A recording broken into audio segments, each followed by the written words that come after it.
Hola Martín, Fabiana, ¿cómo están? Un Buen gusto. día, muy ¿Cómo le bien. va? Muchísimas gracias por este contacto, Alicia. No, por favor. Bueno, a ver, yo traía a colación, hemos hablado, así como desde ayer que estamos todos hablando del nuevo Papa y seguramente no nos vamos a callar por un buen tiempo, el estreno del Eternauta también nos llevó a hablar de muchos temas vinculados tanto a la historieta, a la obra original, a la serie, a los actores, pero también a lo que es la familia y la vida justamente del creador. Bueno, ustedes directamente fueron, investigaron, entrevistaron, buscaron documentos y lo plasmaron en este libro de los Osterheld. Sí, totalmente. Ujú. Hace 8 años salió publicado, no más. En el 2016 salió 2016. publicado. Tuvimos un trabajo de 5 años realizando investigaciones, o bueno, reconstruimos la vida de una familia totalmente arrasada. Y entonces había muchas personas desaparecidas. Había que trabajar mucho para reconstruir la vida de quienes no teníamos en primera persona, ¿no? Sí. Entonces muchos testimonios, compañeros de vecinos, amigos, compañeros de militancia, familiares. Bueno, esa fue como la tarea ardua durante 5 años y publicamos el libro en 2016. Que tiene, Sí, o sea, esta historia siempre nos pareció una historia que a través de esa historia, siempre decimos, podíamos contar muchas historias, ¿no? claro. La historia de Héctor como historietista, el mundo editorial en el que Héctor se movió y creció cuando descubre su pasión por la escritura, porque Mm. él era geólogo y de casualidad Sí, descubre que, que le proponen escribir historietas y empieza a escribir y se da cuenta que es una pluma claro. interesante, bueno, se convierte todo en un éxito. Y después también nos permite hablar sobre la organización Montoneros, Mm. sobre una época histórica del país como fue la dictadura, sobre la postdictadura, ¿no? Como que esa historia icónica nos permitió hablar de muchas otras historias, más allá de la historia trágica de país que vivimos con la dictadura, ¿no? Claro, claro. Entonces, eso lo hacía interesante, a través de una familia poder contar muchas historias. Claro. Porque es un libro de historia finalmente, pero tampoco queríamos, o sea, es inevitable hablar y dar cuenta de la tragedia que vivió la familia, pero lo que nos propusimos con Fernanda en el momento en que le decíamos era, bueno, rescatémoslo con vida a todos. O sea, Claro. contemos previo a la tragedia también cómo eran, cómo se enamoraban, iban al teatro, qué discutían, qué hacían, cómo era cada uno, digamos, en su vitalidad, y eso es lo que intenta rescatar el libro. Por supuesto que es inevitable hablar de la tragedia, que también la No, por abordamos supuesto. al final del libro, pero bueno, uno lee el libro, o al menos eso es lo que nos dicen, Sí. pensando en que sabiendo que sucedió lo que sucedió, ¿no? Como es el final, entonces ahí no podés evadirte del hecho trágico. Claro, claro. Alicia, ¿qué rol ocupa Elsa, ¿no? La mujer de Osterheld y por si acaso la única sobreviviente de la familia, o por lo menos la mayor en ese momento, en el libro, en la reconstrucción de la historia? En la estructura Sí. del libro, Elsa es una figura clave en el Ujú. relato, porque su testimonio era, si bien también sobrevivieron dos nietos, Fernando Araldi y Martín Mortela Oesterheld, Claro. eran muy chiquitos, entonces nosotros decidimos poner el testimonio de Elsa en primera persona, era la única sobreviviente, la única que estaba viva, y la relatamos en primera persona en contraposición con el resto del texto en el que vamos narrando la historia en tercera persona, casi como Claro. una novela, pero bueno, es el género de no ficción. Entonces Elsa, hablamos varias veces con ella, accedimos, de un modo muy generoso la familia nos dio acceso a un archivo impresionante de cartas, fotos, diarios íntimos, entonces accedimos a mucho material que también está entrelazado en el libro, como cartas, fotografías, partes de diarios íntimos. Pero Elsa, además de hablar con nosotros, también había dado a lo largo de su vida muchísimas entrevistas. Ujú.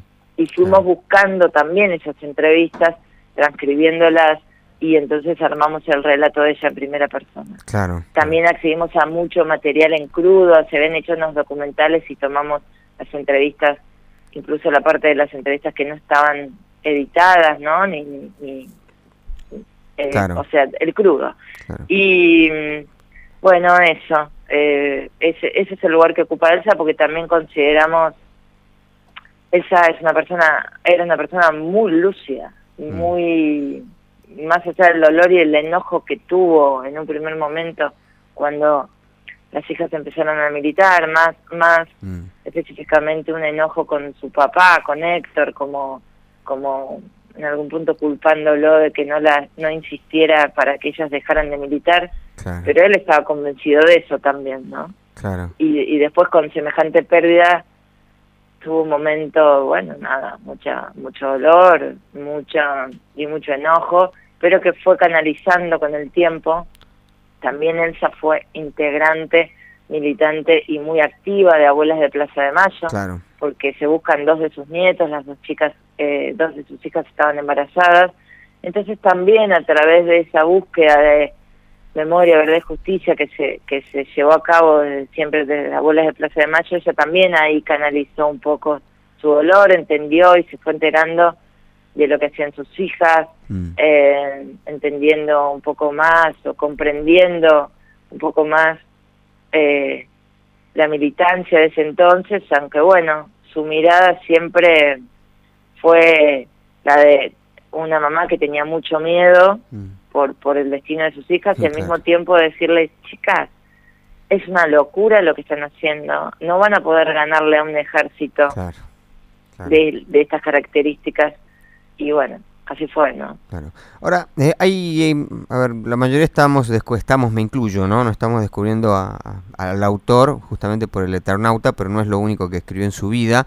De hecho, quiero citar, ¿no?, una entrevista que brindaste para Página 12, donde contás algunos de los historietas que dejan bien plasmada cuál era su postura política, ¿no? Una historieta sobre Che Guevara y una reversión del Eternauta, donde la invasión extraterrestre de una manera distinta, ¿no? Hay como una complicidad del norte global para que se invada solamente el sur.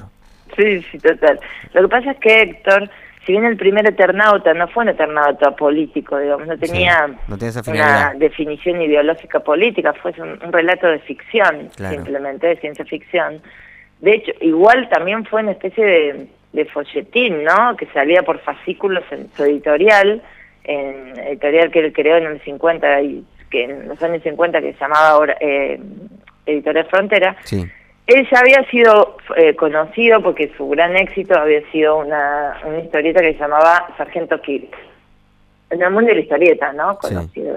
Situémonos en los años 50, donde no existían medios masivos más que la radio, la televisión era incipiente, entonces la historieta era un recurso y una herramienta que él consideraba pedagógica para educar también, para llegar a muchos jóvenes.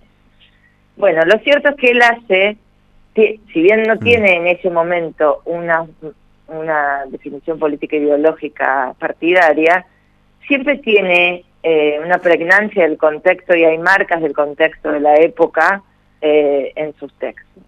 Entonces, cuando él empieza a cambiar su modo de ver el mundo y su percepción se politiza más, en su obra la primera que aborda y que toma una posición política e ideológica definida es la del Che Guevara, la biografía del Che, que hace con Alberto y Enrique Breccia. Pero después, en la revista Gente, en el 69, unos meses después de que sale la de vida del Che, lo convoca a la revista Gente para hacer una nueva versión del Eternauta, porque en ese momento, bueno, la historieta estaba revalorizándose desde un lugar más intelectual, se consideraba que la historieta, bueno, podía ser como una especie de un gesto pop incorporar una historieta en la revista, ¿no? Claro. Entonces Héctor convoca a Alberto Breccia y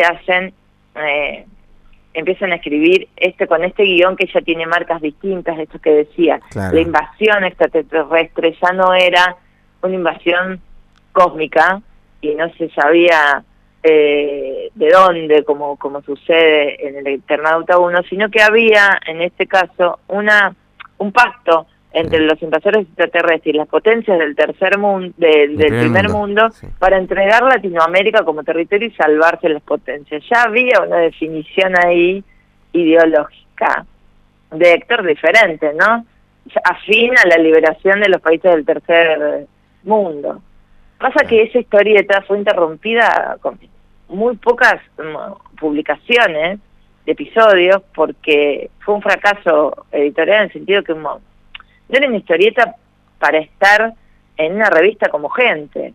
Entonces empezó a recibir cartas de lectores que estaban disconformes con la publicación, claro, pero más disconformes con el tipo de dibujo de Alberto Breccia, que era un poco más oscuro, bueno, que sí, no iba acorde a eso. Así que el director editorial la interrumpe. La termina cortando, claro. Y después sí, ya Héctor en sus próximas historietas, y ya cuando empieza a militar en Montoneros, las historietas que escribe, como el Eternauta 2, ya son historietas que bueno, tienen un discurso militante, son geniales igual. Sí.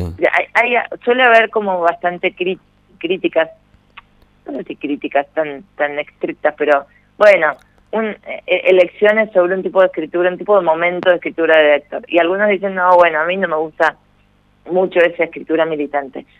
La verdad es que son textos que, más allá de mostrarlo a él en otra posición ideológica, son textos de un escritor genial. Sí, son riquísimos. Son bellísimos. El Eternauta 2 es una obrita de arte también, solo que él en ese momento, como ya estaba activo políticamente dentro de la organización, en la historieta también pasa a ser un personaje del Eternauta 2, es el narrador que está en acción a la par de Juan Salvo, y pasa las peripecias, las aventuras, y bueno, actúa a la par de él, como un personaje que incluso se llama Germán. Y ahí también hay marcas del contexto, algunas muy conmovedoras. Cuando él empieza a publicar esa historieta, el Eternauta 2, su hija Beatriz había caído, Diana también. Entonces hay algunas viñetas en las que se nota la verdad ya la militancia política, y se nota también estos sesgos que nos está remarcando. Yo le recomiendo a la gente que si no ha tenido la posibilidad y le gustan las historietas y han leído el Eternauta 1, que la vean lo lean también al 2, creo que no tiene desperdicio. Alicia, te quiero agradecer el tiempo, ha sido muy amable. Por favor, muchas gracias a ustedes. Que tengan un buen día. Bueno, hablábamos con la periodista y escritora, autora de Los Osterhel, Alicia Beltrami.